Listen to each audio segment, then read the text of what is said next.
Election అయిన 6 నెలల తర్వాత నేను ప్రెస్ మీట్ పెడతానని చెప్పేసి అప్పటివరకు ఏమి మాట్లాడను. ఎవరు ఎన్ని విమర్శలు చేసినా, ఎవరు ఎన్ని కామెంట్స్ చేసినా, ప్రభుత్వ పనితీరు ఎలాగున్నా కూడా 6 నెలల వరకు నేనేం మాట్లాడనని చెప్పడం జరిగింది. ఎందుకంటే ప్రజలు తీర్పిచ్చారు, మమ్మల్ని ఓడించారు. కాబట్టి మనం కూడా ఈ కొత్త ప్రభుత్వానికి కొన్ని రోజులు సమయం ఇవ్వాలి.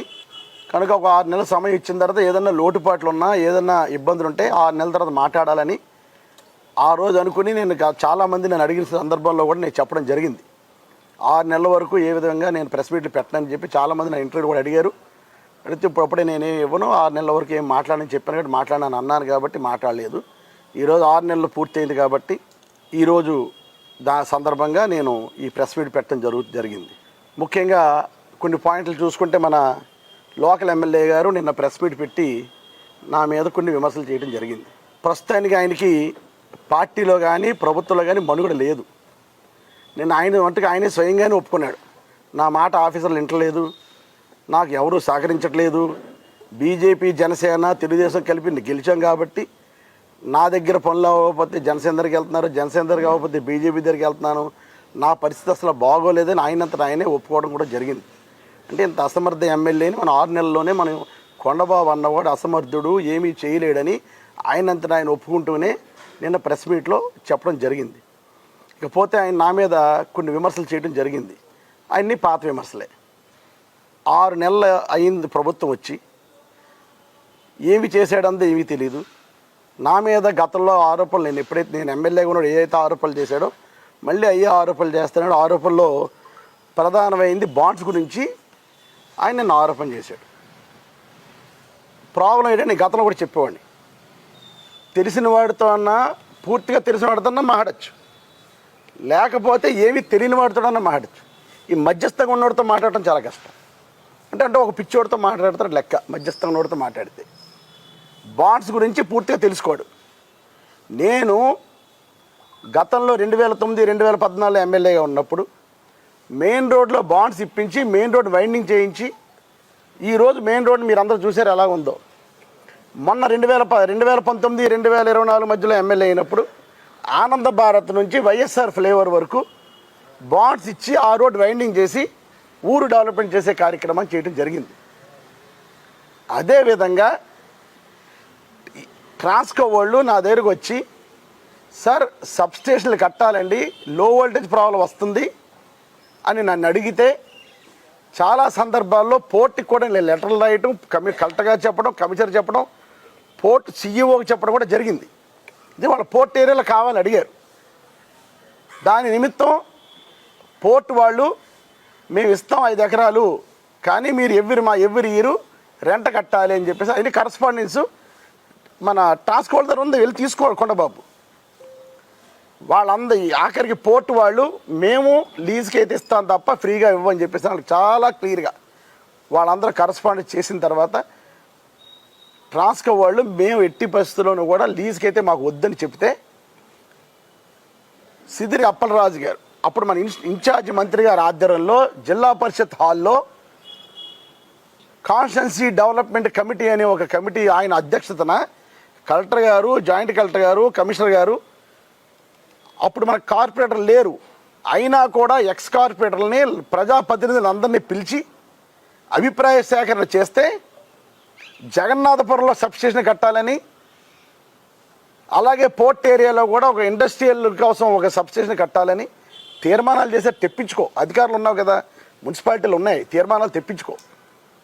ఆ తీర్మానాలు చేసిన ప్రక్రియలో పోర్ట్ ఏరియాలో ఒక సబ్స్టేషన్ కట్టాలని, సబ్స్టేషన్ అంటే ఇది 33 సబ్స్టేషన్ కాదు కొండబాబు, 1000 ఇళ్ళకో 2000 ఇళ్ళకో కట్టే సబ్స్టేషన్ కాదు ఇది. ఇది మనకు కట్టేది 132 kVA సబ్స్టేషన్లు, లేకపోతే 200 kVA సబ్స్టేషన్లు చాలా పెద్దవి. మన కాకినాడలో 2 ఉన్నాయి, అది కూడా తెలుసుకో. 132 kVA సబ్స్టేషన్లు 2 మాత్రం ఉన్నాయి. ఒకటి సిల్క్ షుగర్స్ పక్కన ఉంది, ఇంకోటి ప్రతాప్ నగర్ దగ్గర ఉంది. 220 kVA సబ్స్టేషను ఏపీఎస్పీ పక్కన ఉంది. అంటే కాకినాడకు సంబంధించి వచ్చే పవర్, అంటే కాకినాడ కాదు ఈ చుట్టుపక్కల ప్రాంతాలకు వచ్చే పవర్కి 3 132 kVA సబ్స్టేషన్లు ఉన్నాయి. మేము ఆ రోజు ప్రపోజల్ తీసుకొచ్చింది 33 kVA సబ్స్టేషన్ కోసం కాదు, నేను అంటాను టిట్కోలో ఉంది, మన పోర్ట్ పోలీస్ స్టేషన్ పక్కన ఉంది, అక్కడ ఉంది, ఇక్కడ దానికి 5 ఎకరాలు అవసరం లేదు, 500 గజాలు చాలు దానికి. మేము ఆనంద భారతిలో 500 గజాలు ఇచ్చి సబ్సిడీ కట్టించాను, అలాగే 500 గజాలు ఇచ్చి సంత చెరువులో కట్టించాను. కనుక నాకు తెలిసి ఎన్ని గజాలు వస్తాయి, ఎన్ని సబ్సిడీలు వస్తాయండి. 5 ఎకరాలు దానికి అవసరం. 5 ఎకరాలు దేనికోసం అంటే 132 కేవీఏ సబ్స్టేషన్ కానీ 200 కేవీ అంతకన్నా పై కట్టడానికి కోసం 5 ఎకరాలు తీసుకున్నాం. దీనికి నువ్వు ఏదో అయిపోయింది అంటున్నావు. ఇండస్ట్రీస్ రావద్దా? ఇప్పుడు ఇండస్ట్రీస్కి పవర్ లేకపోతే ఎక్కడి నుంచి తెచ్చిస్తారు? దీనికోసమని దృష్టిలో పెట్టుకుని కాకినాడ సప్లై మొత్తానికి 3 132 కేవీఏ సబ్స్టేషన్లు ఉన్నాయని 4వ దానికోసం మేము ప్రపోజల్ పెడితే పోర్టు వాళ్ళు ఇవ్వమని చెప్పి రెంటకైతే ఇస్తామని చెప్తే దానికి వాళ్ళు సమ్మతించకపోతే ట్రాన్స్కో వాళ్ళు బాండ్ల రూపంలో అంటాడు. కాకినాడ పట్టణంలో పన్నులు కట్టిన డబ్బుతో మళ్ళీ పన్నులు కట్టిన డబ్బుతో ప్రజల డబ్బు వృధా చేశాడు చంద్రశేఖర్ అన్నాడు.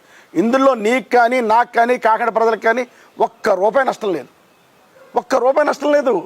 ఎలాగైతే మెయిన్ రోడ్డుకి బాండ్లు ఇచ్చి మెయిన్ రోడ్డు డెవలప్ చేశానో, ఎలాగైతే ఆనంద భారత్ నుంచి వైఎస్ఆర్ ఫిల్లర్ బాండ్లు ఇచ్చి ఆ రోడ్డుని డెవలప్ చేశానో, అలాగే బాండ్లు ఇచ్చి ఈ 5 ఎకరాలు పక్కన 5 ఎకరాలు మున్సిపాలిటీకి తీసుకోవడం జరిగింది. ఒకసారి అడుగు మీ అధికారుల్ని. ఇప్పుడు అక్కడ మున్సిపల్ కార్పొరేషన్ తరఫున మనం సిఎన్జి బయోగ్యాస్ ప్లాంట్ పెట్టడానికి సుమారు శంకుస్థాపన చేశారు.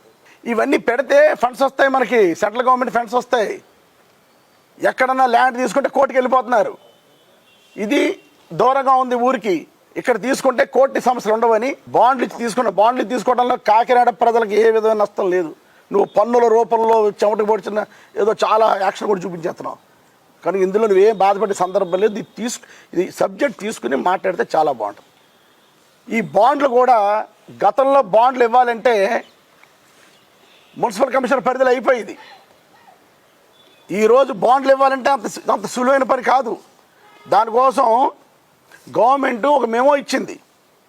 ఇందులో సభ్యులు ఎవరెవరో తెలుసా కొండబాబు? ఇందులో municipal commissioner, RD officer, DTP వస్తాడు, లోకల్ ఎంఆర్ఓ ఉంటాడు, అడిషనల్ కమిషనర్ రెవెన్యూ సైడ్ ఉంటాడు మున్సిపాలిటీ, లోకల్ సబ్ రిజిస్ట్రార్ ఉంటాడు, అలాగే యూడిఏ టౌన్ ప్లానింగ్ హెడ్ ఉంటాడు. అలాగే ఈ కమిటీ అంతా అయిన తర్వాత కమిటీ అప్రూవల్ చేయాలి. సబ్ రిజిస్ట్రార్ వచ్చి అక్కడ రిజిస్ట్రేషన్ వాల్యూ ఇంత ఉంది అని చెప్పాలి. ఎంఆర్ఓ వచ్చి ఇక్కడ ప్రభుత్వ స్థలం లేదు కాబట్టి ఇది తీసుకోవచ్చు, నా లిటిగేషన్ లేవని ఎంఆర్ఓ చెప్పాలా. ఇవన్నీ అయిన తర్వాత పబ్లిక్లోంచి ఏమన్నా సమస్య అబ్జెక్షన్స్ ఉంటాయేమో అని పేపర్ నోటిఫికేషన్ ఇవ్వాలి 15 రోజులు. ఇవన్నీ అయిన తర్వాత ownership of land, extent of land effects ఇవన్నీ చూసిన తర్వాత దీన్ని 15 రోజులు ఈ కాగితం కొండబాబు పంపిస్తాను నేను. అలాంటి అతను కావాలంటే తీసుకోవచ్చు, గవర్నమెంటే కాబట్టి. అయినా నేను మా మిత్రుల ద్వారా కొండబాబుకి ఒక కాపీ పంపిస్తానులే. దీన్ని పేపర్లో నోటిఫై చేస్తారు, పేపర్లో పబ్లికేషన్ చేస్తారు. సో అండ్ సో ప్రాపర్టీ మేము పలానా నిమిత్తం తీసుకుంటున్నాం, దీని నిమిత్తం మేము బాండ్లు ఇస్తున్నాం, అబ్జెక్షన్స్ ఉంటే చెప్పండి అని పేపర్లో పడుతుంది. నువ్వేం చేసావు? ఆ రోజు ఎమ్మెల్యే చేసావు కదా, ఆ మాత్రం కనిపెట్టలేవా? ఆ మాత్రం తెలుసుకోలేవా? పేపర్లో వేసి 15 రోజుల తర్వాత అబ్జెక్షన్ ఏమి లేకపోతే అప్పుడు గవర్నమెంట్కి వెళ్తుంది ఫైలు. గవర్నమెంట్ అప్రూవల్ చేసి కిందకు వస్తే అప్పుడు బాండ్స్ ఇచ్చారు. ఈరోజు బాండ్స్ రావడం నువ్వు 10 ఎకరాలు కాదు, నీకు ఛాలెంజ్ చేస్తున్నాను. 1 ఎకరం సంపాదించి నువ్వు కాకినాడ పట్టడానికి ఈరోజు 10 ఎకరాలు గవర్నమెంట్ ప్రాపర్టీ చేయించగలగానని చాలా అంటే గట్టి విశ్వాసంతో ఉన్నాను నేను. ఎక్కడైనా ఎక్విషన్ చేయాలంటే డబ్బు లేదు. ఈరోజు మీ ప్రభుత్వంతో డబ్బు లేదు, ఆ రోజు మా ప్రభుత్వంతో డబ్బు లేదు. ఎక్విషన్ చేద్దామంటే బాండ్స్ రూపాయలు ఇచ్చావు. బాండ్స్ రూపంలో కాకినాడ ప్రజలకు ఏ విధంగా నష్టమో లేదు. ఇందులో నువ్వేమో కాకినాడ ప్రజల్ని తప్పుదారి పట్టించడం కోసం 500 కోట్ల రూపాయలు చెమట వచ్చి కట్టిన పన్నుల రూపంలో పోయిందంటున్నావు. ఏం పోయింది? ఎలా పోయింది? కనుక తెలుసుకో. ఏ విధంగా మెయిన్ రోడ్ వైడనింగ్ బాండ్ ఇచ్చేసానో అలాగే ఇక్కడ కూడా బాండ్ ఇచ్చి ఈరోజు ఆ స్థల సేకరణ చేసి 133 కాదు, అక్కడ 200 కేవీఏ సబ్స్టేషన్ కడితే ఇంకొక 10-15 సంవత్సరాలకి ఎన్ని పెద్ద ఇండస్ట్రీ వచ్చినా కాకినాడకి డోకా లేదు. ఆ ఉద్దేశం మీద ల్యాండ్ తీసుకున్నాం. అలాగే పక్కన 5 ఎకరాల్లోనూ బయోగ్యాస్ ప్లాంట్ పెట్టంటే ఏదైతే వేస్ట్ వస్తుందో ఆ వేస్ట్ అంతా డైరెక్ట్గా తీసుకెళ్ళి అక్కడ పెడితే ఈరోజు అన్ని సక్సెస్ అయినాయి. హైదరాబాద్లోను, కరీంనగర్లోను, వరంగల్లో అన్ని ప్రాంతాల్లో పెట్టారు. చాలా బాగా సక్సెస్ అయింది. దానివల్ల ఆ ప్లాంట్ కట్టాము మేము చెబితే మనకి సెంట్రల్ గవర్నమెంట్ ఫండ్స్ వస్తాయి, పొల్యూషన్ కంట్రోల్ బోర్డు నుంచి ఫండ్స్ వస్తాయి, ఎన్విరాన్మెంట్ నుంచి ఫండ్స్ వస్తాయి. దానికోసం ఏంటంటే ఐఏఎస్ ఆఫీసర్ వాళ్ళు తెలుస్తుంది ఫండ్స్ ఎలా వస్తాయి. ఒకసారి నువ్వు కమిషనర్ గారి దగ్గర కూర్చుంటే అమ్మా ఇది కట్టడం వల్ల మాకు ఏ బెనిఫిట్లో నేను అడిగితే నీకు ఇంట్రెస్ట్ ఉంటే అడిగితే అప్పుడు చెప్తారు వాళ్ళు. కనుక ఏదో బాండ్స్ ఇప్పించేయడం మీరేం బాధపడి దీని మీద విజిలెన్స్ వేసాను అంటున్నాడు. నువ్వు విజిలెన్స్ కాదు కదా, సిబిఐ వేసుకో. అంత పక్కాగా జెన్యూన్గా చేసాం, దీని మీద రూపాయి ఆశించకుండా పనిచేసాం. కాకినాడ పట్టణ ప్రజలు బాగుండాలని చేసాం. దీని మీద నువ్వేదో నువ్వు ఆరోపణలు చేస్తే మేము పడ్డానికి అడిగలేము. నువ్వు ఏ ఎంక్వైరీ చేసుకోమని చెప్తున్నాను ఈ విషయంలో. విజిలెన్స్ ఎంక్వైరీలు అవుతున్నాయి, గత 20 రోజులు ఇక్కడ ఉన్నాయి. ఉంటే ఏం చేస్తారో చూసుకో. ధైర్యంగా ఉన్నారు కాబట్టి ఈరోజు నిక్కచ్చిగా పనిచేయను కాబట్టి ధైర్యంగా ఈరోజు సమాధానం చెప్పగలుగుతున్నాం. కానీ బాండ్స్ సంబంధించి కొండబాబుకి ఈ విధంగా సమాచారం ఇస్తున్నాను. ఇంకేమైనా కావాలితే ఆఫీసర్లు అడిగితే ఫస్ట్ ఆఫీసర్లతో మాట్లాడుకో. దీంట్లో ఇప్పుడు అంతా నీ ఆఫీసర్లే కదా. నేను ఎమ్మెల్యేగా ఉన్నప్పుడు పనిచేసిన ఏ ఆఫీసర్ ఇప్పుడు లేరు కదా. ఇప్పుడున్న ఆఫీసర్ నీ దగ్గర ఉన్న ఇప్పుడు నీ హయాంలో నీ ప్రభుత్వంలో ఆఫీసర్లని అడుగు. ఇందులో లోటుపాటు ఏమైనా చెప్పండి రా బాబు, నాడు ఎవరైనా చెప్తే అది వాగు ప్రెస్ ముందుకు వచ్చి. అంతే తప్పితే ఏదో నోరు ఉంది కదా అని ఇష్టం మాట్లాడిద్దని ఈ సందర్భంగా కొండబాబు తెలియజేసుకుంటున్నాను. ఇది కొండబాబు ఎవరైనా పంపించండి. ఇది కట్టడం వల్ల ఇక్కడ 133 kVA సబ్స్టేషన్ రావడం వల్ల ఎంత అడ్వాంటేజ్ అంటే సుమారు ఇది 5 కోట్లు. మామూలుగా 33 kVA సబ్స్టేషన్ 5 కోట్లకి అయిపోద్దండి. ఈ 133 kVA సబ్స్టేషన్ కట్టాలి అంటే దగ్గర 100 కోట్లు అవుద్ది. ఆ 5 ఎకరాల్లో 100 కోట్ల రూపాయలతో సబ్స్టేషన్ కడుతున్నారు వాళ్ళు.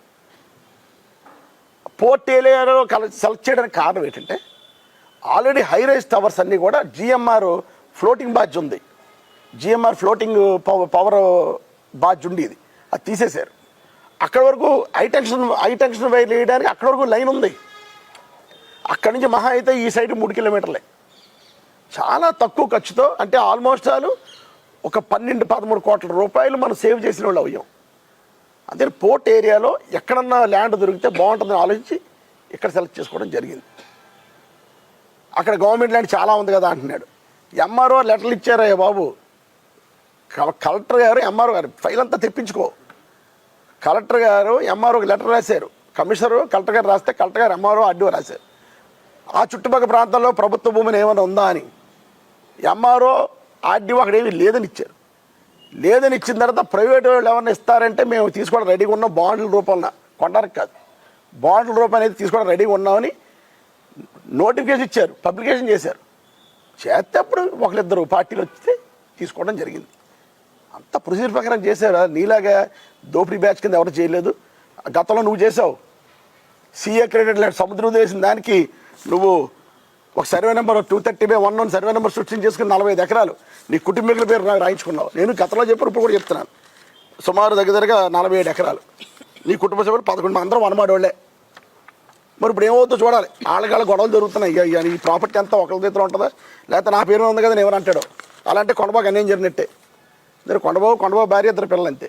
మరి సత్యనారాయణ గారు పెద్ద సంతానం కదా, ఎక్కువ యాక్షన్ ఆయనకు వస్తుంది. ఎందుకంటే మనకు వనమాడి ఫ్యామిలీ ఉమ్మడి ఫ్యామిలీ కింద నేను లెక్కేసుకోండి 47 ఎకరాలు. ఇప్పుడు కొండబాబుకి ఎంత ఉందో కూడా లెక్కేసి చెప్తాను. తర్వాత చేయలేదు. కొండబాబు పేరు ఎంత ఉంది, వాళ్ళ భార్య గారి పేరు ఎంత ఉంది, కొడుకు పేరు ఎంత ఉంది చూసి చెప్తాను. మిగతా అంతా కూడా సత్యనారాయణ గారి కుటుంబాన్ని కనుక తగ్గింది. సో 47 ఎకరాలు అతను సీఏ క్రెడిట్ ల్యాండ్ని ప్రభుత్వాన్ని వినియోగించుకుని పాస్బుక్ సృష్టించుకుంటే దీని మీద ప్రభుత్వం క్యాన్సిల్ చేస్తే కోర్టుకు వెళ్ళాడు మళ్ళీ మనోడు. నువ్వు ప్రభుత్వాన్ని అడ్డబెట్టుకుని చేసింది. ఏ రోజు ఒక రూపాయి ఆశించకుండా పనిచేసినటువంటి మనస్తత్వం ఉన్నవాళ్ళు. కనుక నువ్వు చేస్తున్నావు కదా, నేను కూడా ఆ టైప్ ఉంటాను, నువ్వు అనుకోద్దు కొండబాబని. ఈ సందర్భంగా దీని సంగతి కూడా ఎలాగే ఇది కోర్టులో ఉంది, దీని సంగతి కూడా తెలుస్తాను. అలాగే ఐశ్వర్య గ్రాండ్ సైటు నేను బెదిరించేసి భయపెట్టేసి కొనేయని అంటున్నాడు. ఈ సందర్భంగా కొండబాబు తెలియపరిచింది ఏంటంటే ఐశ్వర్య గారిని నేనేమైనా భయపెట్టలే. ఒక 3-4 సార్లు బ్యాంకులో పెడితే బ్యాంకు వాళ్ళు ఆక్షన్ చేశారు. ఆక్షన్ చేస్తే అదే టైంకి హైదరాబాద్ నా పొలం మీద 58 ఎకరాల పొలం ఉన్నది, డబ్బులు ఉన్నాయి కదా అని ఐశ్వర్య గారిని కొన్నాను. అంతే చదివితే ఎవరిని దోపిడీ చేసి బెదిరించేసి ఎవరిని తీసుకోలేదు నేను. ఆ హోటల్ ఓనరు ఎవరైతే ప్రకాష్ అన్న వాడు ఉన్నాడో అతనికి ఎన్నప్పుడు నాకేం తెలియదు. అతను బాకీదారులు నేను ఎందుకు బెదిరించుకుంటాను, నాకు పని ఏంటి? అతను బాకీదారులు ఉంటే ప్రకాష్ వాళ్ళు చూసుకుంటాను, నాకు సంబంధం ఉంది. ప్రకాష్తో ఐపీ పెట్టించేసి నేను కొన్నాను అంటున్నాడు. ఇందాకే ప్రకాష్ని కడుక్కున్నాను నేను. అలాగే ప్రకాష్ ఐపీ నేను కొన్న 6 నెలలకు సంవత్సరంలో పెట్టాడు ఐపీ. నాకు సంబంధం ఏముంటుంది? ప్రాపర్టీ ఉంది కాబట్టి అప్రూవల్ ఒత్తిడి చేయలేదు. ప్రాపర్టీ బ్యాంక్ వాళ్ళు ఆక్షన్ చేస్తారు కాబట్టి, ఆక్షన్లో నేను కొనుక్కున్నాను కాబట్టి అప్రూవల్ అందరూ మీద పడుతుంది. కామన్ పాయింటే అప్పుడు వాళ్ళందరూ మీద పడ్డారు. అతను ఐపీ డిక్లేర్ చేసుకోండి, అదే ఇష్టం, నాకు సంబంధం ఏముంది. దీన్ని ఒక కుట్ర కింద వెళ్ళి దీనికి ఒక పాత్ర సృష్టించి ఐశ్వర్య గ్రాండ్ విషయంలో నేను ఏదో దోపిడీ చేస్తాను, దొంగతనాలు చేస్తాను చెప్తాను. కానీ ఇవన్నీ కరెక్ట్ కాదు. ఉన్నది మాట్లాడు, ఉన్న మాట ప్రతి మాట సమాజం ఉంటాడు. ఉన్నా అదేవిధంగా జయలక్ష్మి బ్యాంక్, ఈ మహానుభావుడు చెప్తాడు జయలక్ష్మి బ్యాంక్ అంతా నేనే ఛేదించేశాను, నేనే చూసేసాను. అంతా మీడియాలో ఉన్నారు కదా. జయలక్ష్మి బ్యాంక్కి మెంబర్స్ అందరితో మీటింగ్ పెట్టించి చైర్మన్ కమిటీ ఎలక్ట్ చేయించాం మనకు మా ప్రభుత్వం ఉన్నప్పుడు. జరిగిన జయలక్ష్మి బ్యాంక్ వాళ్ళు ఐపీ అంటే పారిపోయిందా, జయలక్ష్మి బ్యాంక్ వాళ్ళు చాలామంది డిపాజిట్లు నష్టం జరుగుతుందని తెలిసిన 20 రోజుల్లోనే నేను జగన్ గారి దగ్గరికి వెళ్ళి, ముఖ్యమంత్రి గారి దగ్గరికి వెళ్ళినప్పుడు సిట్ వేయించడం జరిగింది. ఆ సిట్లో వెస్ట్ గోదావరి అంటే ఉమ్మడి వెస్ట్ గోదావరికి ఎస్పీ గారు, ఈస్ట్ గోదావరి ఎస్పీ గారు, వైజాగ్ ఎస్పీ గారు ముగ్గురితో పెట్టి డిఐజీ గారిని చైర్మన్ కింద పెట్టి సిట్ వేసి దాని మీద చాలా స్పీడ్ యాక్షన్ తీసుకోవడం జరిగింది. స్పీడ్ యాక్షన్ చేసుకుని ఎవరికైతే డైరెక్టర్లు సుమారు 80 ఆస్తులు వాళ్ళ దగ్గర ఉన్నాయి, అంటే 300 కోట్ల రూపాయలు ఆస్తులు వాళ్ళ పేరు మీద ఉంటే వీళ్ళకి సంబంధించిన ఆస్తులన్నీ కూడా బ్యాంకే చెందాలి అని దగ్గరుండి వెళ్ళి నేను జీవో తీసుకురావడం జరిగింది. ఈరోజు అంటాడు జయలక్ష్మి బ్యాంక్ అంతా నేనే ఛేదించేసినట్టున్నాడు. ఎవరో ఒకరిద్దరు అప్పుడు కూడా అన్నాడు, నేను ఎమ్మెల్యేగా ఉన్నప్పుడు కూడా కామెంట్ చేశాడు, ఎవరో ఒకరిద్దరు రిజిస్ట్రేషన్ చేయించేసుకున్నారు, వాళ్ళని కార్యకర్తలను లీడర్లు అన్నారు. నిజంగా నాకు తెలియదు అటువంటి నిజంగా నాకు తెలియదు. కనుక అటువంటిది ఏమంటుంటే డెఫినెట్గా ఎవరైతే రిజిస్ట్రేషన్ చేయించుకున్నారో వాళ్ళతో వచ్చి మాట్లాడతాం, డౌట్ లేదు. అని చెప్తే బ్యాంకుని అంతా మోసం చేస్తానన్న బ్యాంక్ ఈ రోజుకి చిత్తశుద్ధితో దగ్గరుండి పనిచేసి నిజంగా వైఎస్ఆర్ పార్టీ ప్రభుత్వం వచ్చి ఈ పాటికి 6 నెలలు అయింది. ఈ పాటికి బ్యాంక్ సమస్య క్లియర్ అయిపోతున్నాం. 6 నెలల నుంచి నువ్వు ఇంకా తందాంతానా అంటే ఏమీ చేయట్లే. కానీ చెయ్యి ఆల్మోస్ట్ నేను 70% పని నేను చేసాను, ఇంకా 30% పని ఉంది. ఆ 30% పని నువ్వు చిత్తశుద్ధితో ఉండు, ఏ కమిషన్లో కకృతి పడకుండా, అందులో ప్రాపర్టీలు మళ్ళీ నువ్వు బెనామీ పేర్లు కొనకుండా నువ్వు చిత్తశుద్ధితో డిపాజిట్లు అందరూ న్యాయం చేసేలాగా చేయమని నేను కొండబాబుకి ఈ సందర్భంగా తెలియజేసుకున్నాను. నా లేసెత్తనే పడ్డ రెడీ లేను. ఎవరైతే ఇప్పుడు కమిటీ ఉందో దయచేసి మీడియా వాళ్ళని రిక్వెస్ట్ చేసేది ఒకటి, ఎవరైతే కమిటీ ఉందో ఆ కమిటీ వాళ్ళు మీరు వెళ్ళి పర్సనల్గా అడగండి సార్, నేను ఏ విధంగా హెల్ప్ చేశానో, ఏ విధంగా ఉపయోగపడ్డాను వాళ్ళే చెప్తారు కదా. ఎందుకంటే వాళ్ళు ప్రెస్ మీట్ పెట్టి ఇందా మాట్లాడారు నాతో, ప్రెస్ మీట్ కావాలంటే చెప్తాను సార్ అన్నారు, వద్దన్నాను నేను. మరి వాళ్ళు ఇబ్బంది పడతారు. నేను చేసిన పనికి ప్రెస్ మీట్ పెట్టి చెప్తా అన్నారు. ఎలక్షన్లో పాంప్లెట్ కొట్టించి వాళ్ళే పెంచారు అందరికీ. నేను చేసిన సహకారం, ఈ జయలక్ష్మి బ్యాంక్ నేను చేసిన సహకారానికి పాంప్లెట్ ప్రింట్ చేసి కూడా వాళ్ళే సహకరించడం జరిగింది. నెక్స్ట్ హౌసింగ్ 30,000 ఇల్లు శంకుస్థాపన చేశాడు కాకినాడలో. ముఖ్యమంత్రి గారిని తీసుకొని శంకుస్థాపన చేయించాడు, 300 ఇల్లు కట్టలేదు అంటున్నాడు. 2 సంవత్సరాలు కరోనాలో ఉన్నాం బాబు. 650 ఎకరాలు ఊహించుకో ఒకసారి కొండబాబు, 650 ఎకరాలు కరోనా ఉన్న 650 ఎకరాలు జెన్యూన్గా ఎక్వైర్ చేయించి హౌస్ స్టార్ట్ చేసి అక్కడ రోడ్లు వేయించి లైట్లు వేయించి అక్కడంతా ఎలక్ట్రికల్ సిస్టమ్ తెప్పించి ఒక ఇల్లు కట్టాలంటే సంవత్సరం పడేస్తుంది కదా స్వామి. ఇప్పుడు నీ ఇల్లు కట్టావు 5 అంతస్తుల మాట 2 సంవత్సరాలు కట్టావు నువ్వు. అటువంటి దీన్ని ఇల్లు 30 ఇల్లు కట్టాలంటే చిన్న విషయం, బోల్డ్ పేపర్ కూడా నీకు తెలియదు కాదు. ఓకే 650 ఎకరాలు మేము ఎక్వైర్ చేసాం, బెనిఫిట్స్ని ఐడెంటిఫై చేసాం, ఇచ్చాం. నువ్వు కట్టు, నీకు 5 సంవత్సరాలు టైం ఇచ్చాం కదా, నువ్వు కట్టు, ఎన్ని కడతావు నేను చూస్తాను. 29,000 దగ్గర 30,000 మంది బెనిఫిషియర్ని ఐడెంటిఫై చేసి ప్రాబ్లం లేదు. ఈరోజు పెద్ద ప్రాబ్లం ల్యాండ్ సమస్య. దేవుడి దయ వల్ల ప్రజలు అదృష్టవంతులు కాబట్టి ల్యాండ్ కొనగలిగావు. నువ్వు కోట్లకి వెళ్ళినా కూడా, నువ్వు కోట్లకి వెళ్ళి పోర్ట్ ల్యాండ్ ఆపినా ఎన్ని కుట్రలు చేసినా దేవుడి దయ వల్ల ప్రజలందరూ కూడా అదృష్టవంతులు కాబట్టి ఈరోజు 650 ఎకరాలు నేను కొనగలిగాను. మేమందరం కూడా 650 ఎకరాలు మేము పట్టాలు ఇచ్చేసాం. మీరు దయచేసి మీరు ఏం చేస్తారంటే ఈ 30,000 ఇల్లు మీరు కట్టండి, చాలా చిత్తశుద్ధితో కట్టించు, కమిషన్లు అడక్కు. నువ్వు 15,000 రూపాయలు అడుగుతున్నావు ఒక ఇంటికి, అక్కడ చెప్పించిన కాంట్రాక్టర్లతో 15,000 అడుగుతుంటే కాదు బాబు అని గోల్ పెడితే కనీసం 5,000 అని ఇమ్మంటున్నావు. ఇంతకీ ఇది ఒక పేదోడి ఇంటికి 5,000 నువ్వు తీసుకుంటే ఏమొచ్చేద్ది? ఎందుకంత చీప్ రాజకీయాలు చేయటం? తగ్గు, చిత్తశుద్ధితో కట్టిన ప్రయత్నం చేయి. కనుక నీకు 5 సంవత్సరాల్లో అప్పుడు 6 నెలలు అయిపోయింది, ఇంకా 4.5 సంవత్సరాలు ఉంది. ఈ 4.5 సంవత్సరాలు 30,000 ఇల్లు కట్టించాలి నువ్వు. నా పాత్ర నేను చేసాం, ఓడిపోయాం, నువ్వు చెయ్యి. కనుక నేను చాలా గర్వంగా చెప్పగలను, 650 ఎకరాలు ఎక్విషన్ చేసినట్టు చిన్న విషయం కాదు. స్టేట్లోనే టాప్ 3లో ఉన్నాను నేను ఎక్విషన్లో. ప్రకాశం జిల్లాలో ఒంగోలు తర్వాత కాకినాడ హైయెస్ట్, వైజాగ్ తర్వాత ప్రకాశం, వైజాగ్ కాకినాడ 650 ఎకరాలు కొన్నాం. మన కాన్స్టిట్యున్సీకే, రూరల్ కాదు, మళ్ళీ మన కాన్స్టిట్యున్సీకే 650 ఎకరాలు కొనగలని చిన్న విషయం కాదు, కొనగల విషయం. అదేవిధంగా గంజాయిని డ్రగ్స్ని అరికట్టేస్తున్నాడండి. ఇప్పుడు ఆ ప్రభుత్వం నీదే కదా అంటే 6 దొరికారు, అందులో కాకినాడ మూలాలు ఉన్నాయంటున్నాడు. నాకు ఆ పని అవసరం లేదురా బాబు, అటువంటి వ్యాపారం చేసే అవసరం నాకు లేదు. ఏదో అక్కడ ఏది ఆ డంపింగ్ యార్డ్ దగ్గర నేను పట్టుకున్నాను చూడు వెళ్ళి ఇక్కడ అమ్మేత్తరా అంటే నేను వచ్చి ఇంటి పక్కనే, నీ ఇంటి పక్కన సందులో పెట్టి ఇక్కడ అమ్మేత్తరా నేను అనొచ్చు. కరెక్ట్ కాదు, అటువంటి అబండాలు వేయటం కరెక్ట్ కాదు. చిత్తశుద్ధితో అరికట్టు. ఇప్పుడు అధికారం నేను లేను కదా, గతంలో పనిచేసిన 3 ఎస్పీలు పనిచేశారు మా ప్రభుత్వంలో. మీ 3 ఎస్పీల దగ్గర నువ్వు రిపోర్ట్ తీసుకో. చంద్రశేఖర్ రెడ్డి అన్నవాడు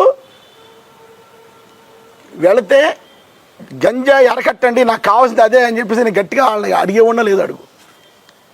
ఒత్తిడి చేశాను లేదు, అడుగు. ఎన్ని కేసులు కట్టించాను అడుగు. గంజాయి చిన్న చిన్నవాళ్ళు కాదు, పెద్ద పెద్దవాళ్ళు చేయాలని రవీంద్రబాబు ఎస్పీ గారు ఉన్నప్పుడు అంత పెద్ద పెద్దవాళ్ళు అందరూ పట్టుకొని కొన్ని టన్నులు గంజాయి పట్టించాను. తర్వాత వచ్చిన ఎస్పీ గారితో సతీష్ కుమార్ గారు వచ్చాడు, 60 మంది మీద కేసులు పెట్టించాను కాకినాడలో. చిన్న చిన్నవాళ్ళు కిల్లి కొట్టులో అక్కడ గంజాయి అమ్ముతున్నాడు, 60 మంది మీద కేసులు పెట్టించాను. చిత్తశుద్ధి నువ్వు ఎంతమంది కేసులు పెట్టించావు, గంజాయి ఎక్కడ చేయించావు?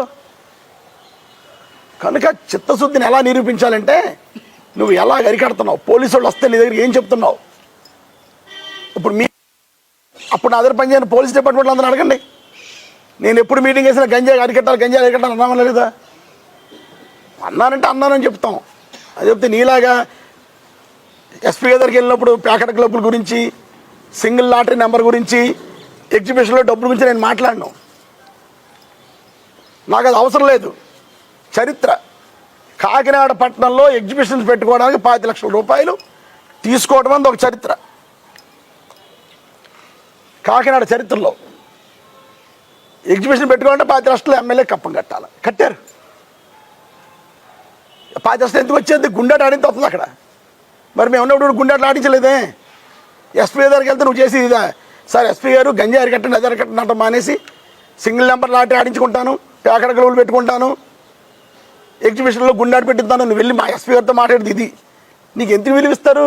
నువ్వు ఎటువంటి వాటికి పెద్ద ఆఫీసర్ దగ్గర మాట్లాడితే ఈరోజు నీకు ఎవరన్నా ఎస్పీ గారు కానీ, కలెక్టర్ గారు కానీ, మన మున్సిపల్ కమిషనర్ కానీ ఎవరన్నా విలువిస్తున్నారా? నీకు నేను ఒక ఎమ్మెల్యే కానీ చూస్తున్నారా? ఎందుకు వచ్చింది? నీ క్యారెక్టర్ మార్చుకుంటే నీకు పెద్ద ఆఫీసర్ గౌరవం నిలబడుతుంది. కానీ తెలుసుకోమని మళ్ళీ 3 సార్లు నాకంటే సీనియర్ ఎమ్మెల్యే కదా నువ్వు, 3 సార్లు నాతో ఎందుకు చెప్పించుకోవడం? 3 సార్లు ఎమ్మెల్యే అయ్యో. తెలుసుకో, నీ క్యారెక్టర్ని బట్టే నీకు అధికారులు కూడా నీకు విలువ ఇవ్వడం జరుగుతుంది. 100% నీకన్నా ఎక్కువ చెప్తున్నాను ఎరకట్టాలని 100% చేద్దాం. ఈ రైస్ సంబంధించి 6 నెలల నుంచి కాకినాడలో ఏదో రైస్ వెళ్ళిపోతుందని చాలా పెద్ద పెద్ద స్టోరీలు వెళ్ళేసి చాలా పెద్ద ఎత్తున ప్రచారాలు చేసేసి దాని వెనకాల ద్వారంపూడి కుటుంబం ఉందని అనేసి చాలా రకాలుగా మనం పబ్లిసిటీ చూస్తున్నాం. 2019 ఎమ్మెల్యే టైంకి రైసు గోపాలపురం అంటే ఒరిస్సా, పారాదీప్, వైజాగ్, కాకినాడ, కృష్ణపట్నం, చెన్నై, కాండ్ల మధ్యలో కొంచెం టుట్టుకోరింగ్ అందరు ఎక్స్పోర్టర్లు అక్కడి నుంచి చేసుకునేవారు. నేను వచ్చిన తర్వాత రైస్ని అంటే ఆల్మోస్ట్ ఆల్ 98% ఇండియాలో ప్రొడ్యూస్ అయ్యే రైస్లో 98% రైస్ కాకినాడ నుంచి ఎక్స్పోర్ట్ అయ్యేలా చేశాను. గర్వంగా చెప్తున్నాను, కాకినాడ ఎక్స్పోర్ట్ అయ్యేలా చేశాను. దీనివల్ల కాకినాడ లారీ వాళ్ళందరూ బాగుపడ్డారు, దీనివల్ల బోట్లో ఉన్న వాళ్ళందరూ బాగుపడ్డారు, బాధ్యుల వాళ్ళందరూ బాగుపడ్డారు, అందులో పనిచేసే సుమారు 10,000 మంది కార్మికులు బాగుపడ్డారు. ప్రతి వాళ్ళు 4-5 ఏళ్లతో భోజనం చేశారు, చాలా హ్యాపీగా ఉన్నారు అందరూ. ఒక్క ఉదాహరణ చెప్తాను. జస్ట్ లాస్ట్ ఇయర్ ఈ జనవరిలో హెచ్ఎంఎస్ అనే సంస్థ, ఆ సంస్థలో ఎక్కువ అందరూ కూడా మీ కమ్యూనిటీ వాళ్ళు అంటే మత్స్యకార కమ్యూనిటీ వాళ్ళే ఎక్కువ మంది అందులో సభ్యులు. సుమారు దగ్గర 1,500 మంది 1,600 సభ్యులు. పోయిన సంవత్సరం ఇదే జనవరి పండగకి వచ్చేస్తుంది, ఇంకొక 14 రోజులు జనవరి మన పండుగ వస్తుంది. ఇదే పండగకి పోయిన సంవత్సరం సుమారు 4 కోట్ల రూపాయలు బోనస్ పంచుకున్నారండి. చరిత్ర అది. అంటే వాళ్ళకి అంత పని దొరికింది, అంత వర్క్ వచ్చింది, అంత డబ్బు వచ్చింది వాళ్ళకి. పండగకి 4 కోట్ల రూపాయలు పంచి వాళ్ళు 5 లక్షలు 30 లక్షలు పంచుకుంటారు. అటువంటిది 4 కోట్ల రూపాయలు బోనస్గా పంచుకున్నారు పోయిన సంవత్సరం, పోయిన పండగకి వాళ్ళు. అంత బాగా ఎక్కడ ఎవరు బయట ఎక్స్పోర్ట్ చేయకుండా కాకినాడ నుంచి అందరూ ఎక్స్పోర్ట్ చేసుకునేలాగా అందరితో మాట్లాడి ఇక్కడ ఫెసిలిటీస్ కల్పించాం. అంతకుముందు నైట్ లోడింగ్ ఉండేది కాదు కాకినాడలో.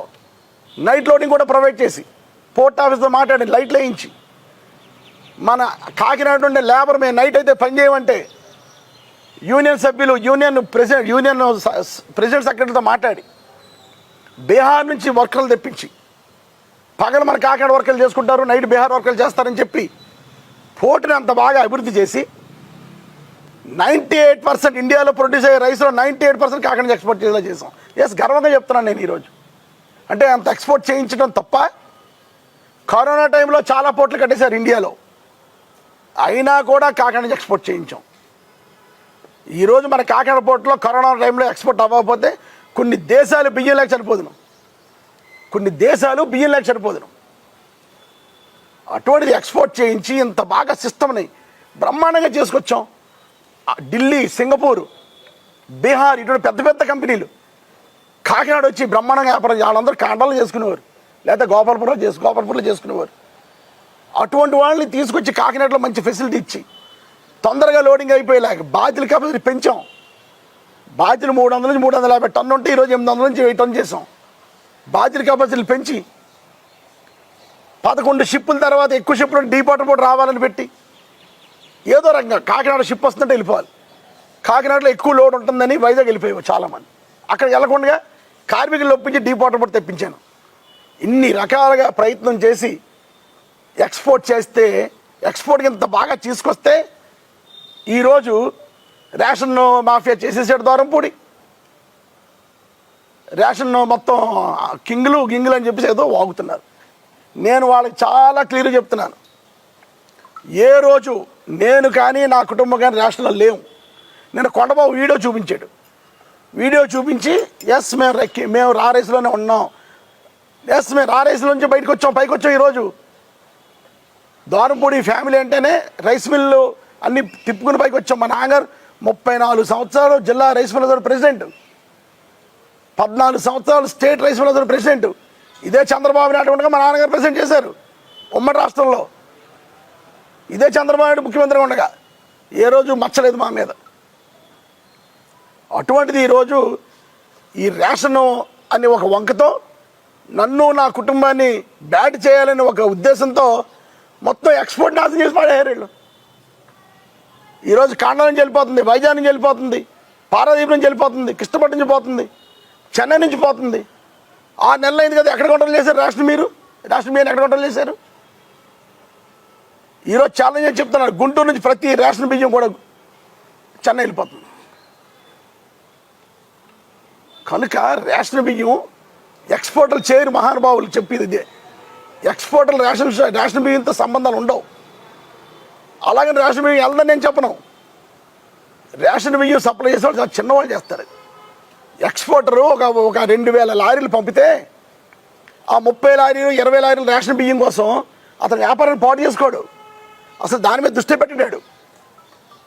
ఫస్ట్ అది తెలుసుకోండి. Psychology first, human psychology, business man psychology ఏంటంటే వాడు 2000 లారీలు పంపితే వచ్చే ముష్టి 20 లారీల కోసం 5 లారీల కోసం రేషన్ బియ్యం చోరికి వెళ్ళరాళ్ళు. అది చేసే సెక్షన్ వేరేగా ఉంటుంది, అది ఛేదించండి మీరు. అది ఛేదన ఎక్కడవుతుంది? 100% కాకినాడ ఎమ్మెల్యే కొండబాబు గారు రేషన్ షాపుల దగ్గర బియ్యం కొనేవాళ్ళ దగ్గర 5 లక్షల రూపాయలు తీసుకుంటున్నాడు. 100%. ఇది పవన్ కళ్యాణ్ తెలిసింది కాబట్టి మనం మాట్లాడాడు ఆయన. 100%. ఈరోజు నువ్వు ఎమ్మెల్యే అయ్యావు, ఏం చేసావు? పోర్టు మీద ఆధారపడి వాళ్ళందరూ కూడా అంటే మీకు ఏదో రకంగా బంధువులు అవుతారు కదా వాళ్ళందరూ. ఏం చేసావు ఈరోజు? మళ్ళీ ఎంత కష్టపడాలి మనందరం.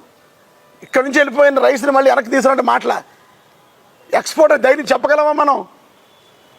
ఈరోజు C&Fల మీద కేసులు పెట్టి, ఎక్స్పోర్ట్ల మీద కేసులు పెట్టి సిట్ అనేసి వేయండి. నేను ఒకటే చెప్తున్నాను, ఇక్కడ ఈ సెక్షన్ కాదు ఇది, రూట్కి వెళ్ళిపోండి. ఫస్ట్ డీలర్ దగ్గర స్టార్ట్ చేయండి. డీలర్ దగ్గర నుంచి అలా పైకి వస్తుంది, అది పైనుంచి కిందకి వెళ్ళకండి, కింద నుంచి పైకి రండి. నా యొక్క ఒపీనియన్, నా యొక్క సజెషన్ అది. ఫస్ట్ మీ ఎమ్మెల్యేల దగ్గర అవినీతి అరకట్టండి. రేషన్ డబ్బుల దగ్గర డబ్బులు తీసుకొద్దారు, ఫస్ట్ మీ ఎమ్మెల్యేలు వార్నింగ్ ఇవ్వండి. అప్పుడు కానీ ఇది కంట్రోల్ అవ్వదు. కనుక నేను ఐవరీ కోస్ట్ వెళ్ళాను, అక్కడ చూసుకున్నాను, డబ్బులు లేవు, గొడవ కట్టడానికి ఎప్పుడైతే డబ్బులు లేవు కడతాను. ఎక్కడ బాగుందో కట్టుకుంటాం. మా వ్యాపారం గొడవలు, రెంట్ల బిజినెస్ ఉంటాం. ముందు నుంచి తెలుసు. బీచ్ రోడ్లు ఉన్నాయి, యానం రోడ్లు ఉన్నాయి, కొవ్వూరు రోడ్లు ఉన్నాయి, రామచంద్రపల్లి రోడ్లు ఉన్నాయి. మా గొడవలన్నీ కూడా కొండబాగులు తెలుసు, మీకు పబ్లిక్ తెలియకపోయినా. అన్ని అద్దులు వస్తే అద్దులో బతుకుతున్నాం ఈరోజు మేము. కనుక ఏదో అప్పుడు మేము చిన్నవాళ్ళం అన్నాడు. నేను ఎమ్మెల్యేగా ఉన్నప్పుడే ఆ 2 వీడియోలు చూపించి అన్నాను. నేను ఆ ప్రెస్ మీట్ నేను ఎమ్మెల్యేగా నగ్గిన తర్వాత మేము చిన్నవాళ్ళం అని ఒకటి. నేను అలా ఎప్పుడు తగ్గే మనిషిని కాదు. నేను ఒక రేంజ్లో ఉన్నా అంటే ఆ రేంజ్లో ఉంటాను. ఎవరికి భయపడే పని లేదు. నువ్వంటే డైరెక్ట్గా వచ్చా రాజకీయ, నేను స్టూడెంట్ రాజకీయాలకు వచ్చినాడు. నేను దేనికి భయపడం. కనుక కొండబాబు నువ్వు ఆ వీడియోలు చూపించేసి ఏదో కొండను తవ్వేసి ఇల్లుని పట్టించినట్టు మాట్లాడద్దని ఈ సందర్భంగా తెలియజేసుకున్నాను. అవి రిక్వెస్ట్ వెళ్తానో ఎక్కడికి వెళ్తానో గొడవలు కట్టుకుంటాను, నా ఇష్టం, నా వ్యాపారం నా ఇష్టం. రేషన్ బియ్యంలో 100% మాకు కానీ మా కుటుంబానికి కానీ సంబంధం లేదు. మేమెవరం కూడా ఎక్స్పోర్ట్ చెయ్యం. నేను ఎక్స్పోర్ట్ అన్నది లేదు. మా తమ్ముడు నేను 1988లో పనిచేసుకున్నాం ఆస్తులు. అప్పటికే మా తమ్ముడు చదువుకుంటున్నాడు. మా నాన్నగారు 1988లో మా ఆస్తులు పనిచేశారు. మా తమ్ముడు చదువుకుంటున్న ప్రాపర్టీలన్నీ మా నాన్నగారు చూస్తూ, మా తమ్ముడు పెళ్ళైన మరుక్షణమే మా తమ్ముడికి హ్యాండ్ ఓవర్ చేశారు. ఆడ వ్యాపారాలు వేరు, నా వ్యాపారాలు వేరు. ఆడు ఎక్స్పోర్ట్ చేస్తాడు. మా తమ్ముడు రైస్ ఎక్స్పోర్ట్ చేస్తాడు. ఇండియాలో 15 16 మా తమ్ముడు. చాలామంది బ్రహ్మాండంగా ఎక్స్పోర్ట్ చేసి కూడా ఉన్నారు. ఇప్పుడు మన ఆంధ్రలో నెంబర్ 1 ఎవరు? వైజావుల కేసులు గారు, ఈయంకుడు శ్రీనివాస్ గారే. ఆంధ్రలో నెంబర్ 1 ఆయన. హయ్యెస్ట్, నా ఫిగర్ కూడా కావాలి ఇస్తాను, అది ఉన్నాయి. హయ్యెస్ట్ ఎక్స్పోర్ట్ చేసింది వైజావుల కేసులు గారు, ఈయంకుడు గారు. అన్ని పార్టీ వాళ్ళు ఇందులో. కనుక ఒకటి చేసేయండి, అందరు చేసేట లెక్క. ఇక్కడ రారైస్ ఆయన ఎక్స్పోర్ట్ చేశాడు. శ్రీనివాస్ గారు కూడా రారైస్ ఎక్స్పోర్ట్ చేశారు. అలా అని ఆయన మీద అభియోగాలు వేయట్లేదు కదా. కానీ ప్రతి ఓడి మీద వేసేయటం, నింద వేసేయటం, టీవీలో నాటోళ్ళు 1-2 గంటలు డిబేట్ పెట్టేయటం. మీరు ఇది కరెక్ట్గా పెట్టుకోండి. నేను అటువంటి లెక్క చేసే మనిషిని కాదనుకోండి. ఎన్ని పెట్టుకున్నా ఇంకా చూసి ఆనందిస్తుంటాను నేను. కనుక కొండబాబు గారికి అయితే మట్టుకి నువ్వు కరెక్ట్ కాదు. పోర్టుని కాపాడు. ఈరోజు నువ్వు చేసే నీ పార్టీ, నీ ఉమ్మడి పార్టీ చేసే ఆరోపణ వల్ల కాకినాడ పోర్టు దెబ్బతింటుంది. ఈరోజు ఇంటర్నేషనల్గా కాకినాడ నుంచి ఎక్స్పోర్ట్ చేయడానికి భయపడుతున్నారు. వెళ్ళిపోయారు చాలామంది. కాండ్ల, గోపాల్పూర్ అన్నీ కూడా వెళ్ళిపోయారు ఇప్పటికే. రేపు జనవరి నుంచి వెళ్ళిపోతున్నారు మిగతా వాళ్ళు కూడా. CNF వాళ్ళు నిన్న కాక మనం తీర్మానం చేసుకున్నారు, రైస్ కాకినాడ నుంచి మేము చెయ్యము అని. ఈరోజు దేశంలో ప్రతి చోట కూడా ధాన్యం పండేస్తుంది. రైస్ అవైలబిలిటీ ఎక్కువైపోయింది. ఈరోజు మీ ప్రభుత్వం చేసే కుట్రలకి కాకినాడ పోర్టు నుంచి రైస్ ఎక్స్పోర్ట్ అవ్వకపోతే తూర్పుగోదావరి జిల్లా నుంచి కింద కృష్ణా జిల్లా వరకు రైస్ ఎవడు కొంటాడు? ప్యాడీ ఎవడు కొంటాడో, ఎవడు ఆడిస్తాడు? ఎక్స్పోర్ట్ చేయడానికి ఎవడుంటాడు? ఇక్కడ లేనప్పుడు ఇక్కడ నుంచి కాండ్లా పట్టుకెళ్ళాలంటే ట్రాన్స్పోర్టేషన్ ఎక్కువైపోతుంది. అక్కడ దొరుకుతుంది. కానీ దయచేసి ఆలోచించండి. పెద్ద పెద్ద లీడర్లు ఉన్నారు, కూడా ఆలోచించి కాకినాడ పోర్టుని ఒక భూతంగా చూపించద్దని. మీరు అరికట్టాలంటే, రేషన్ బియ్యాన్ని అరికట్టాలంటే కింద నుంచి రండి. ఎవడైతే ఫస్ట్ బెనిఫిషియరీ దగ్గర నుంచి రైస్ కొంటున్నాడో అక్కడి నుంచి స్టార్ట్ చేయండి. అక్కడ అరికట్టండి. పవర్స్ పోలీసుకి ఇవ్వండి. ఇస్తే రేషన్ బియ్యం ఫస్ట్ అమ్ముడవటం ఆగితే తర్వాత ఇవన్నీ కూడా బ్రహ్మాండం జరుగుతాయి. మీరు ఒక్క రేషన్ బియ్యం పోతాం చూపించడం ఇంటర్నేషనల్గా కాకినాడ పట్టణం చాలా చాలా దారుణ పరిస్థితులు ఉంది ఈరోజు. కొండబాబు తెలుసుకో, చరిత్రహీనుడి కింద ఉండిపోతావు. నువ్వు చరిత్రలో ఉండిపోతావు. నీ వల్ల కాకినాడ పోటీకి ఎలా అయిపోయిందని నీ పేరు రాబోయే తరాలు కూడా చెప్పుకుంటాయి. కనుక అది అవ్వకుండా ఉండడం కోసం వెళ్ళి మాట్లాడు. నీకు ఎప్పుడు ధైర్యం వస్తుందో చెప్పనా? నువ్వు మాట్లాడాలనుకుంటే లంచాలు తీసుకోవడం మానేయి, ధైర్యం ఆటోమేటిక్గా వస్తుంది. నువ్వు లంచాలు తీసుకున్న రోజు ఏ అధికారిని ప్రశ్నించలేవు. నువ్వు లంచాలు తీసుకున్న రోజు ఏ రాజకీయ నాయకుని ప్రశ్నించలేవు. అందుకనే మనం చేతులు కట్టుకుని కూర్చున్నాం. నీ పొజిషన్లో ఉండుంటే సంబంధం నాకు లేదని చెప్పి పోదు నేను అక్కడి నుంచి. నువ్వు డబ్బులు తింటున్నావని పై లెవెల్లో లీడర్ తెలుసు కాబట్టే నీకోసం వచ్చిన వాళ్ళు వచ్చారు వాళ్ళు ఇక్కడికి. కనుక దయచేసి నా విన్నపం ఒకటే, ఎక్కడైతే సెన్సిటివ్ ఇష్యూస్ ఉన్నాయో అవన్నీ కూడా ఆయిల్ స్వయానా నీ మేనేజర్ చేస్తున్నాడు. ఈరోజు 7 లక్షలు తీసుకుంటున్నాం. మీ మేనేజర్ దగ్గర 7 లక్షలు తీసుకుంటున్నాం. 7 కోట్ల దగ్గర 7 లక్షలు తీసుకుంటున్నాం. అలాగే పోర్ట్లో ఎవరైతే పెట్రోల్ బంకులు పెట్టుకున్నారో అందరి దగ్గర నెలకి ఎంత తీసుకుంటున్నాం. బార్లు ఎవరైతే బార్లు ఉన్నాయో బార్ల దగ్గర అందరితో తీసుకున్నాం. మొన్న వైన్ షాపులు ఎవడైనా వైన్ షాప్ పెట్టుకోండి కప్పం కట్టాలా. అలాగే ఉప్పలంకలో శాండ్ ఉంది, కనీసం ప్రమాణ సేకరణ చేయలేదు నువ్వు. శాండ్ మొత్తం తెచ్చేసావు. నువ్వేదో పద్ధతిలాగా ఉండి నన్ను విమర్శించడం కాదు. నీ ఈరోజు ధైర్యంగా అంత గట్టిగా మాడగలుగుతున్నానంటే యాస్ నెక్కించుకున్నాను.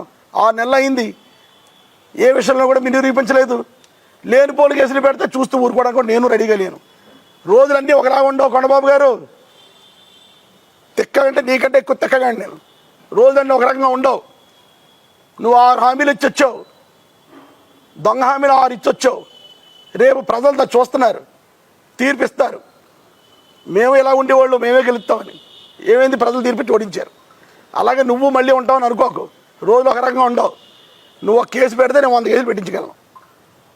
నీకంటే ఎక్కువ తిక్క ఉన్నావు, ఆ విషయం నీకు తెలుసు. కనుక కేసులు పెట్టించేస్తా. ఏం పెట్టేస్తారు కేసులు అలా ఫేస్ చేయాలి నాకు తెలుసు. కనుక చాలా జాగ్రత్తగా ఉంటూ పరిపాలన చేయమని కోరుకుంటూ, పవన్ కళ్యాణ్ గారు నా వినపం ఒకటే, మీరు జిల్లా మంత్రిగా ఉన్నారు, మన కాకినాడ జిల్లాలో మంత్రిగా ఉన్నారు. కాకినాడ పోర్టుకి సంబంధించి దయచేసి ఎక్కువ కాన్సన్ట్రేషన్ చేసి పోర్టుకి చెడ్డ పేరు తీసుకురావద్దని మనస్ఫూర్తి కోరుకుంటున్నాను. మొట్టమొదటిగా ఇక్కడ కొండబాబుని అవినీతి ఆపండి సార్. ఆపి కాకినాడ జిల్లా నుంచి మీరు ఎమ్మెల్యేగా నగ్గారు, ఉప ముఖ్యమంత్రి అయ్యారు, మంత్రి అయ్యారు. మన కాకినాడ పోర్టు, కాకినాడ జిల్లాలో ఉండే కాకినాడ పోర్టు బాగుండాలని, బాగుండేలా మీరు ప్రయత్నం చేయాలని, ఎక్స్పోర్టర్లు ఎవరు కూడా ఇక్కడి నుంచి వెళ్ళిపోకుండా కాకినాడ నుంచి వెళ్ళాలని, కాకినాడ నుంచి ఎక్స్పోర్ట్ అవ్వాలని. దీనివల్ల చాలామంది కార్మికులు ఇప్పుడు ఇబ్బంది పడుతున్నారు, చాలామంది ఇబ్బంది పడుతున్నారు. దీనివల్ల చాలామంది కార్మికుల జీవితాలు మీరు బాగు చేయాలని పవన్ కళ్యాణ్ నేను విన్నవించుకుంటూ, కొండబాబు యొక్క అవినీతి ఈరోజు జిల్లా మంత్రి కాబట్టి మీకు చెప్పాల్సి వస్తుంది. మీకు ఇన్ఛార్జ్ మంత్రి నారాయణ గారికి నా విన్నపం ఒకటే, కాకినాడలో ఎప్పుడు లేదు నెంబర్లాట. ఈరోజు నెంబర్లాట 2 చోట్ల జరుగుతుంది.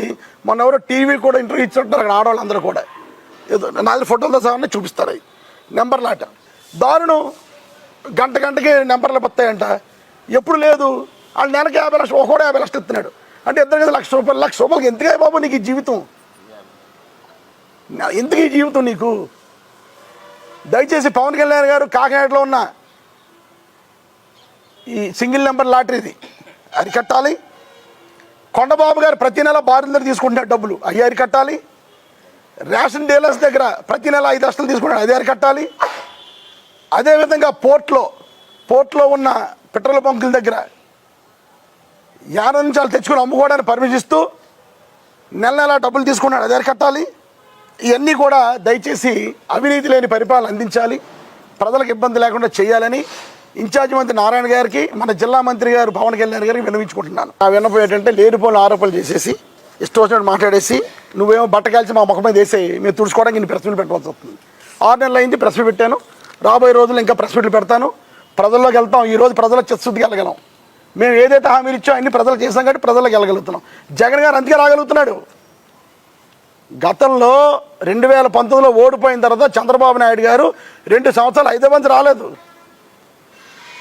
జగన్ గారు వీకెండ్స్ శనివారం ఆదివారం బెంగళూరు వెళ్తుంటే 19వ సారి వెళ్ళాడు, 20 సారి వెళ్ళాడు అంట. మిగతా అందరూ ఇక్కడ ఉన్నారు కదా. చంద్రబాబు నాయుడు ఫస్ట్ 2 సంవత్సరాలు లేడయ్యా బాబు ఇక్కడ. అది ఎవరికి గుర్తుండదేమో ఇప్పుడు మీకు. కనుక ప్రజల కోసం ఉన్నాం, ప్రజల్లోకి జగన్ గారు వస్తున్నారు. ఈరోజు నీ అవినీతి నేను చేసే నేనేదో నా గురించి చెప్తానంటున్నావు. నీ గురించి పవన్ కళ్యాణ్ గారు చెప్తాను, లెటర్ కూడా రాస్తాను పవన్ కళ్యాణ్ గారు. ఇప్పుడు మళ్ళీ ఇంకోటి ఉంది, చంద్రశేఖర్ రెడ్డి ఎప్పుడైతే నేను విమర్శించాడో పవన్ కళ్యాణ్ మళ్ళీ పక్కన గుర్తుపెట్టుకుంటారు నిన్ను. ఎందుకంటే అక్కడ నిన్ను విమర్శించడం ఆయనకి నచ్చదు. కనుక రేపు మళ్ళీ ఎంత అవినీతి పడువైనా నేను పక్కన కూర్చోబెట్టుకుంటారు. కానీ పక్కన కూర్చోబెట్టి కూడా నీకు సిగ్గుంటాలి. పవన్ కళ్యాణ్ గారు నేను కూర్చోబెట్టుకుంటాను లేదు, అది ఆయన చూసుకుంటాడు. కనుక జగన్ గారు ఈరోజు ప్రజల్లోకి వస్తున్నాడంటే చిత్తశుద్ధితో ఉన్నాం, పనిచేసాం, పథకాలన్నీ ఇచ్చాం, మాట ప్రకారం నిలబడ్డాం, అందుకని ప్రజల్లోకి వస్తున్నారు. నేను కూడా త్వరలోనే తిరుగుతాను. అమ్మ అందినయా, నీకు 15,000, నీకు 10,000, నీకు 20,000, నీకు అందినయా, అమ్మోడు అందిందా? అలాగే కొండబాబు గారికి ఇంకొక విన్నపం, 6 నెలలు అయింది మీరు వచ్చి. ఏది మన జాతి కోసం రావాల్సిన మత్స్యకార భరోసా ఏది? ఏం చేసావు నువ్వు? అడిగావా చంద్రబాబు నాయుడు గారిని వెళ్ళి? స్టేట్ మొత్తానికి మత్స్యకార భరోసా ఎక్కువ వచ్చే నియోజకవర్గం కాకినాడ, తర్వాత ముమ్మడివరం. ఏంటి మన కాకినాడ మత్స్యకారుల కోసం ఏం చేసావు? మత్స్యకార భరోసా 20,000 రూపాయలు అంత ఇప్పిస్తానన్నారు కదా మేనిఫెస్టోలో. ఏది ఆ డబ్బు? ఓఎన్జీసీ ఏది? ఓఎన్జీసీ నష్టపరిహారం తెస్తానని ధర్నా చేసి మేమందరం కూడా ఒక కమిటీ ఫామ్ చేయించి, నేను గీత గారు మన కన్నబాబు మేమందరం కూడా పోరాటం చేసి ఒక కమిటీ ఫామ్ చేసి,